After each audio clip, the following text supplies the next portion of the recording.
Hello guys, welcome to my channel. So whenever you open any application or program on your Windows 10 or Windows 11 computer, and if you're receiving this error which says the application was unable to start correctly, 0xc0000142. So if you're receiving this error, then please follow the steps shown in this video. Now the first step is to run sfc and dism command. For this, type in cmd in Windows search box, make a right click on command prompt app, and then click on run as administrator. Make sure that you're opening command prompt as an administrator. Click on yes to allow. Copy the first command,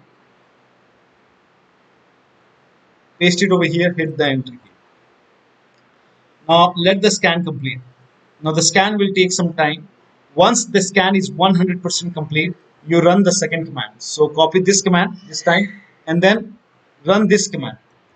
So let the first scan complete, then run this command and let the second scan complete.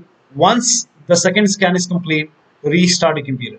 And after the system restart, try to open the application or program.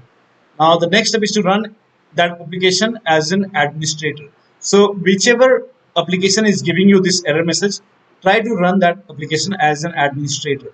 Now for example, suppose if you are receiving this error whenever you try to open Word, in that case you can make a right click on Word and then click on run as administrator. So this is just an example. So whichever program is giving you the error message, try to run that application as an administrator.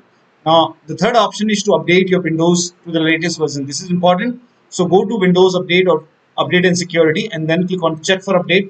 Once all the updates are installed, restart your computer, and after the system restart, try to open that application.